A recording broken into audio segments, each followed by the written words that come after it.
I hope that Crash is really looking forward to reading Ripperoo's 160-page thesis statement in a couple of years. It's not nearly as good as his 147-tweet thread.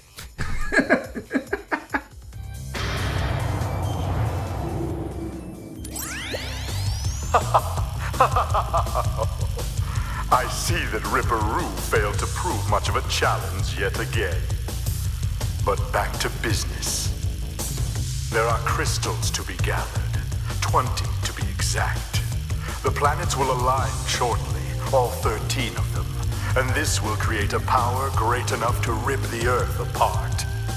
Properly utilized, however, the crystals can absorb and contain the energy. Crash, is that you? I've been looking everywhere. I don't have much time to tell you this. You have to be careful. Trusting Cortex seems a little unwise, Crash. I can't keep the data path open much longer. Crash, you need to...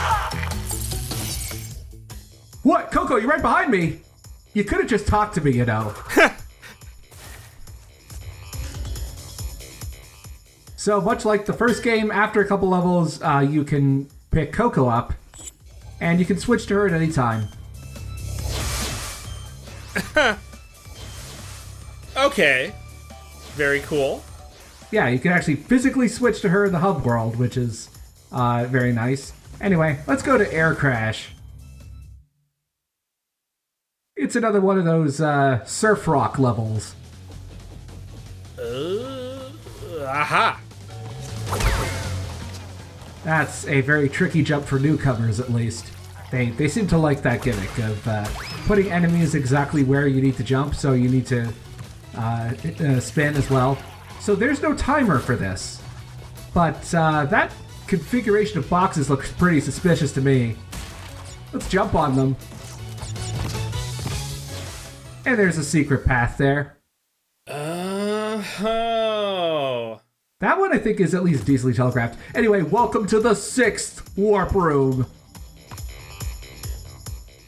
Oh wait, so you can skip way up towards the end of the game from there? This is a bonus room. There's 5 warp rooms regularly. This is with a few bonus levels and some secret exits. For example, we could go to Snow Go. That's what unlocks when you take the Air Crash exit. And we'll finally get the red gem properly this time. None of that physics-exploiting nonsense, only for speedrunners. So that porcupine or hedgehog, I don't know which, that I just killed in about 2 seconds. It'll become more elaborate in a later level. Don't worry about it for now. It will get a proper introduction. So as you can see, this level also includes a lot of backtracking. There is one ice-themed level in the 4th warp room that is... It's in the running for one of the hardest and one of the worst levels in the entire Crash Bandicoot series, but we will get to that in a couple of videos. Also, it's very satisfying to reach this part with 3 masks, because you can just slide right through all these nitro boxes.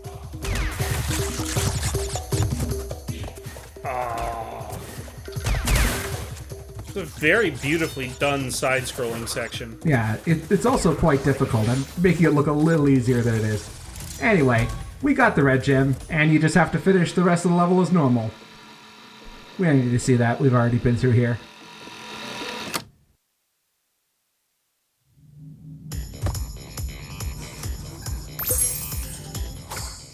Oh no, that gem was red pulling it out of his ass. That does not mean good things.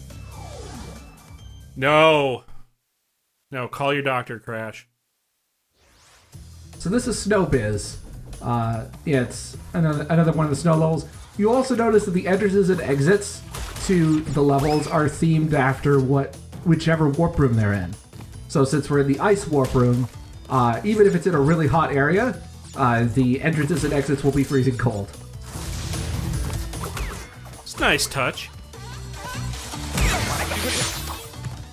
Yeah, I forget if I mentioned this already, but the seals are basically the equivalent of the skunks, but for the ice themes. Anyway, here's the porcupine.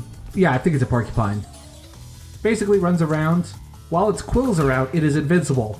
So you have to either jump over it or wait until its quills retract, at which point you can attack it. And this is why I did Air Crash first. Because there's a secret path that needs the red gem.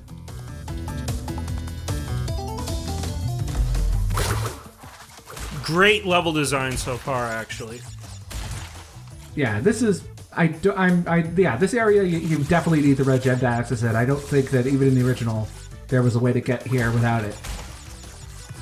They like the motif of having the gem platforms fly away, which is something they kind of did in the original Crash, but not as much. And, yeah, Coco has a butt stomp instead of a body slam. It's basically the same thing. You can't see it, but there's an exclamation crate up there. So you have to detonate those TNTs.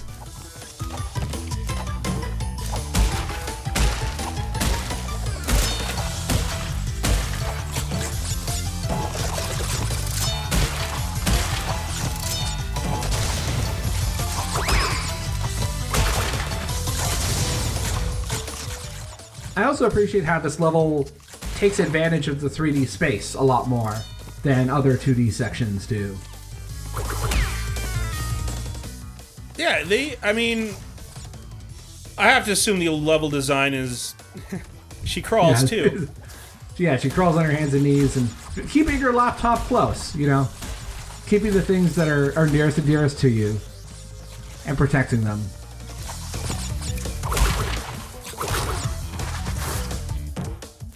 Working in the 3D space like this, it seems like they're doing that more frequently than the original, so it really shows that Naughty Dog knew more of what they wanted to do with the design and were able to achieve it. Because I have to assume that the design for this is spot on, or if not very similar to the original iteration of the game. That's actually a problem. It is almost one-to-one, which there raises some control issues, actually, because like there, for example, the controls are better than they were in the original, but the level design has not been accommodated for the changes in those controls. So it ends up, you get improvements in handling, but the game's not built for that. Huh. And I think that when people complain about the controls in the Sane Trilogy, I think that's more what they're in reference to. The controls are great, but the level design hasn't been. It hasn't been updated, it hasn't been changed for the most part. There's very little that has been done to actually take advantage of the quality of life features that have been added to this to this trilogy of remakes. There were also some new obstacles. For example, these ones that wait to crush under you, as opposed to... Actually, no, wait. I'm mixing them up. There's a new type of crush platform that we'll see later. That's the one I was talking about. That's on a timer. And in case it wasn't made clear, the icicles fall when you get too close, and you will get hurt by them if you run straight into them. Unless you do a little slide like that. So you gotta get under them in a hurry, and then... It's more like you have to bait them out very slowly to make sure you don't get hurt. Because unless you have the momentum from the ice, that's pretty much the only way to get past them safely without stopping.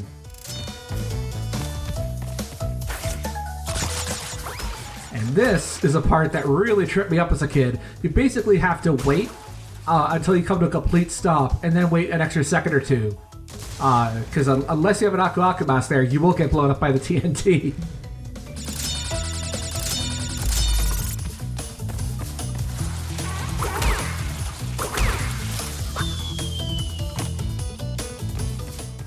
Oh, here we go. Yeah, it's the rollers from Jungle Rollers. They don't appear that often, but when they do, they're at least notable.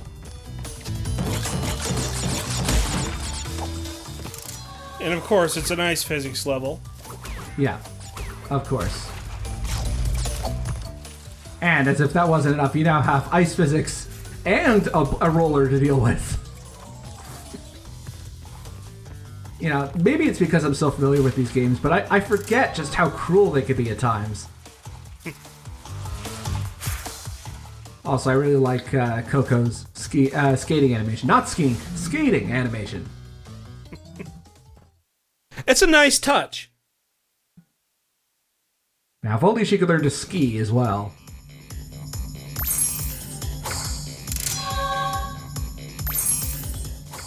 And there's one more level in this video, which you may remember there were those sections in Crash Bandicoot 1 where you rode a hog. Yes. There is something similar to this. Aw. Also, pay no attention to that polar bear. We'll discover what he's all about next video. So instead of the hog, you get a bear. I really like his music. There is a Coca-Cola ad in this game. Oh god, I keep forgetting that commercial campaign exists until it comes around, like around December. Anyway, the main thing that's different about the polar bear is that he's not on a single speed track. There is a run button, or a dash button, really. And I will demonstrate it soon. There it is. So you can dash at certain opportunities, and kind of like the slide, you can combine the run and the jump to gain even more speed. Huh. Yeah, they had fun with this. You can also use the run to go over ice without slipping and sliding. And those orca whales will kill you in one hit.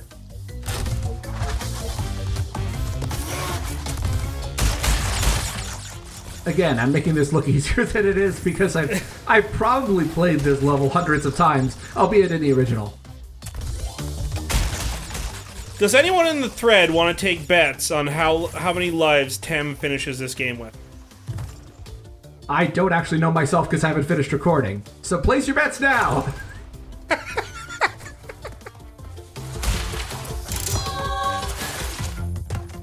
Anyway, yeah, you can also use the slide. That's what really gets your momentum going, is using the slide on icy surfaces. There is only one bit of bonus content in this episode, but it's a big one, and one I didn't know about until recently, which is that the Japanese intro for Crash Bandicoot 2 is actually fairly different. Oh, this will be interesting. And it may be familiar.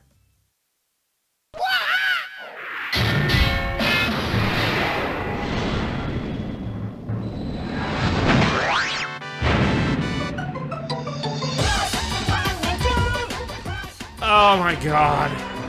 Yeah, the intro for the Japanese version of Crash 2 uses a version of the Crash Bandicoot song from those Japanese commercials, but it's oddly slowed down. It's like it's playing at 3/4 speed. Yeah?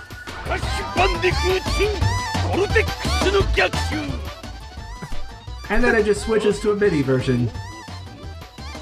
Oh wait, I forgot that there's a bit more here. So this is the version of the death animation in the original Crash 2. In fact, there's 2 death animations.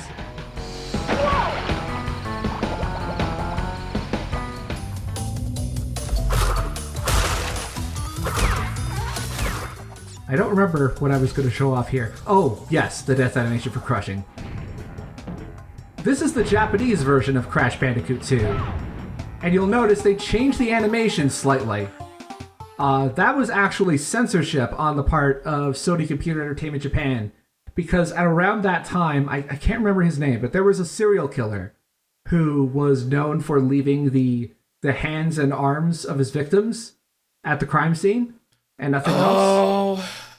So that had just been a couple years before this game came out. So they changed the death animation so that they just squished him completely flat, so that it didn't look like he had arms or a head remaining.